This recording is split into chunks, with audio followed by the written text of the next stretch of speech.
మార్చి 22, 2026 శనివారం ట్రంప్ ఇరాన్‌కి చాలా పెద్ద వార్నింగ్ ఇచ్చారండి. 48 గంటల్లో స్ట్రెయిట్ ఆఫ్ హార్మోజ్ పూర్తిగా తెరవకపోతే ఇరాన్‌లో ఉన్న పవర్ ప్లాంట్స్‌పై అమెరికా దాడి చేసి ధ్వంసం చేస్తుందని ట్రంప్ అయితే చెప్పారు. దీనికి ఇరాన్ చాలా స్ట్రాంగ్‌గా అయితే రెస్పాండ్ ఇచ్చింది.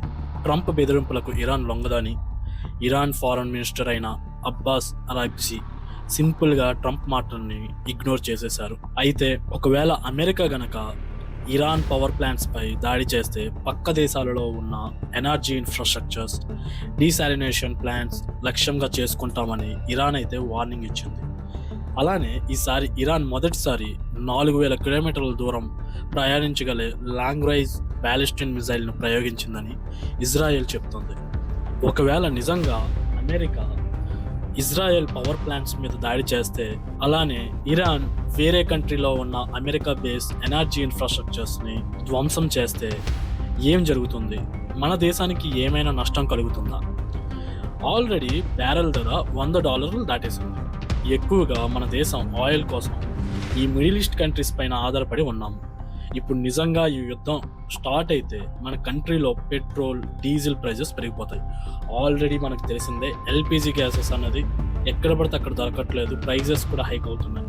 నిజానికి చెప్పాలంటే మన దేశము ఇప్పుడు న్యూట్రల్‌గా ఉండడమే చాలా అంటే చాలా బెస్ట్. ఎందుకంటే ఇటువైపు, అటువైపు అమెరికా, ఇజ్రాయెల్ అండ్ ఇరాన్ వీళ్ళు మనకి మంచి రిలేషన్‌షిప్‌లో ఉన్న కంట్రీస్ అండి. అలానే ఇరాన్ చెప్పిన ఎనర్జీ ఇన్‌ఫ్రాస్ట్రక్చర్స్ ఎక్కడ ఉన్నాయి? ఇవి ఈ యూఏఈ, సౌదీ, ఇజ్రాయెల్ అలానే యూకేకి సంబంధించిన డియాగో గార్షియా అనే ఐలాండ్, ఇది హిందూ మహాసముద్రంలో ఉందండి. సో వీటిలో ఎక్కువగా అమెరికాకి సంబంధించిన బేసెస్ అయితే ఉన్నాయి. ఈ టైంలో ఇండియా రష్యా నుండి ఆయిల్ కొనడం అనేది ఇప్పుడు ఒక అవసరం. అలానే ఒక వ్యూహాత్మకమైన బ్యారెల్ అన్నది చౌకగా దొరుకుతుంది. ఆల్రెడీ నేను చెప్పాను, ఆయిల్ బ్యారెల్ $100 దాటిపోయిందని. రష్యా సాధారణంగా మన కంట్రీకి డిస్కౌంట్ రూపంలో ఇస్తుంది. దీనివల్ల మన దేశానికి పెట్రోల్, డీజిల్ ధరలు అలానే కొన్ని సోర్సెస్ ఇవన్నీ విపరీతంగా పెరగకుండా అదుపులో మన కంట్రీలో ఉండవచ్చు. ఇదే టైంలో ఇండియా తన అవసరాల కోసం రష్యా నుండి ఆయిల్ కొనడం కూడా చాలా అంటే చాలా మంచిదండి. కేవలం టెంపరరీగా ఈ యుద్ధాన్ని ఆపడం కాకుండా భద్రతా హామీలతో కూడిన పర్మనెంట్ కాల్పులు విరమణ చేయడం ప్రపంచానికే చాలా మంచిది.